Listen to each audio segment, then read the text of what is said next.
ओम नमः शिवाय।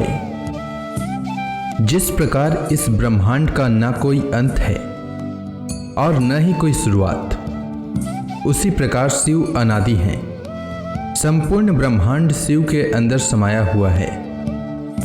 आइए श्रवण करते हैं सोमवार व्रत कथा। प्राचीन काल की बात है। एक नगर में एक बहुत धनवान साहूकार रहता था, जिसके घर में धन की कमी नहीं थी, परंतु उसको एक बहुत बड़ा दुख था कि उसके कोई पुत्र नहीं था। वह इसी चिंता में दिन रात लगा रहता था। वह पुत्र की कामना के लिए प्रत्येक सोमवार को शिव जी का व्रत और पूजन किया करता था तथा सायंकाल को शिव मंदिर में जाकर शिव जी के सामने दीपक जलाया करता था।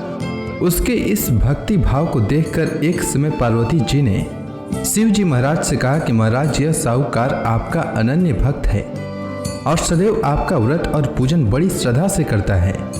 इसकी मनोकामना पूर्ण करनी चाहिए। शिव जी ने कहा, हे पार्वती, यह संसार कर्म क्षेत्र है। जैसे किसान खेत में जैसा बीज बोता है वैसा ही फल काटता है, उसी तरह इस संसार में जैसा कर्म करते हैं वैसा ही फल भोगते हैं। पार्वती जी ने अत्यंत आग्रह से कहा, महाराज, जब यह आपका अनन्य भक्त है और इसको अगर किसी प्रकार का दुख है तो उसको अवश्य दूर करना चाहिए, क्योंकि आप सदैव अपने भक्तों पर दयालु होते हैं और उनके दुखों को दूर करते हैं। यदि आप ऐसा नहीं करेंगे तो मनुष्य आपकी सेवा तथा व्रत क्यों करेंगे।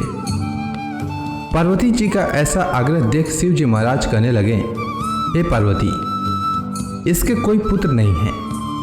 इसी चिंता में यह अति दुखी रहता है। इसके भाग्य में पुत्र न होने पर भी इसको मैं पुत्र प्राप्ति का वर देता हूँ, परंतु यह पुत्र केवल 12 वर्ष तक जीवित रहेगा। इसके पश्चात वह मृत्यु को प्राप्त हो जाएगा।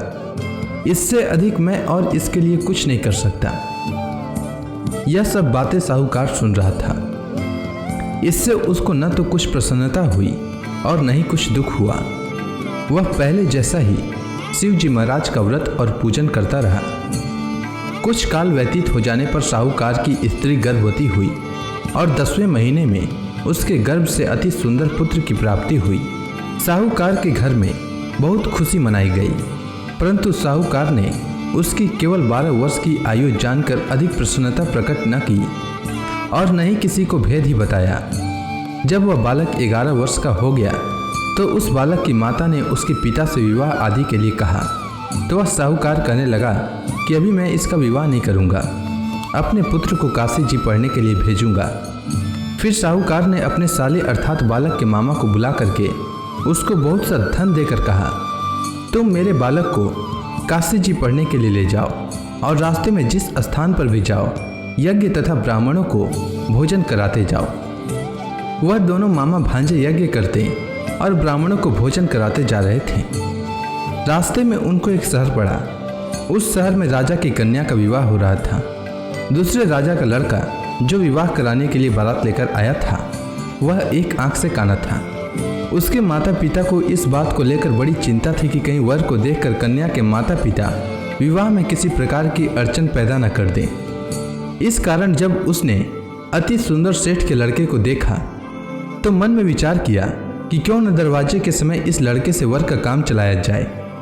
ऐसा विचार कर वर के पिता ने उस लड़के और मामा से बात की तो वे राजी हो गए। फिर उस लड़के को वर के कपड़े पहनाकर तथा घोड़ी पर चढ़ाकर दरवाजे पर ले गए और सब कार्य प्रसन्नता से पूर्ण हो गया।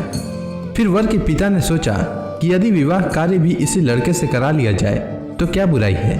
ऐसा विचार कर लड़के और उसके मामा से कहा, यदि आप फेरों का काम और कन्यादान के काम को भी करा दें तो आपकी बड़ी कृपा होगी और मैं इसके बदले में आपको बहुत कुछ धन दूंगा। तो उन्होंने स्वीकार कर लिया और विवाह कार्य भी बहुत अच्छी तरह से संपन्न हो गया। परंतु जिस समय लड़का जाने लगा तो उसने राजकुमारी की चुंदड़ी के पल्ले पर लिख दिया कि तेरा विवाह तो मेरे साथ हुआ है, परंतु जिस राजकुमार के साथ तुमको भेजेंगे वह एक आंख से काना है और मैं काशी जी पढ़ने जा रहा हूँ। लड़के के जाने के पश्चात उस राजकुमारी ने जब अपनी चुंदड़ी पर ऐसा लिखा हुआ पाया तो उसने राजकुमार के साथ जाने से मना कर दिया और कहा कि वह मेरा पति नहीं है, मेरा विवाह इसके साथ नहीं हुआ है, वह तो काशी जी पढ़ने के लिए गया है। राजकुमारी के माता पिता ने अपनी कन्या को विदा नहीं किया और बारात वापस चली गई।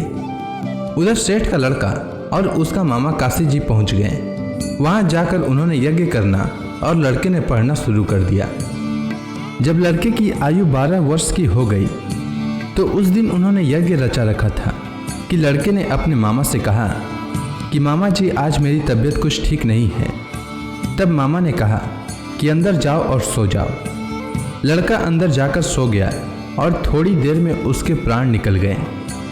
जब उसके मामा ने आकर देखा कि वह मुर्दा पड़ा है तो उसको बड़ा दुख हुआ और उसने सोचा कि अगर मैं अभी रोना पीटना मचा दूंगा तो यज्ञ का कार्य अधूरा रह जाएगा।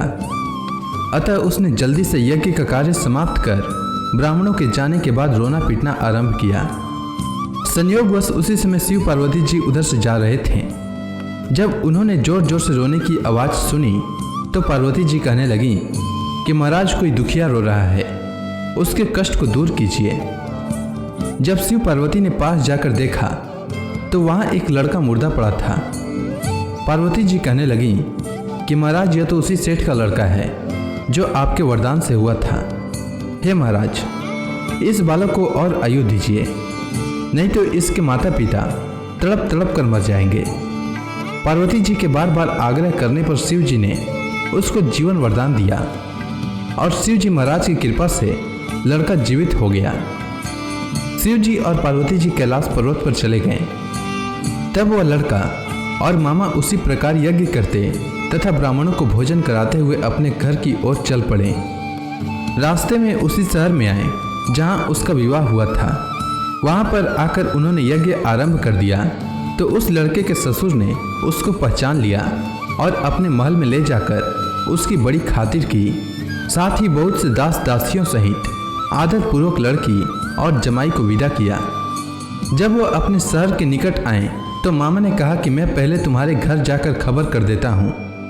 जब उस लड़के का मामा घर पहुँचा तो लड़के के माता पिता घर की छत पर बैठे थे और यह प्रण कर रखा था कि यदि हमारा पुत्र सकुशल लौट आया तो हम राजी खुशी नीचे आ जाएंगे, नहीं तो छत से गिरकर अपने प्राण खो देंगे।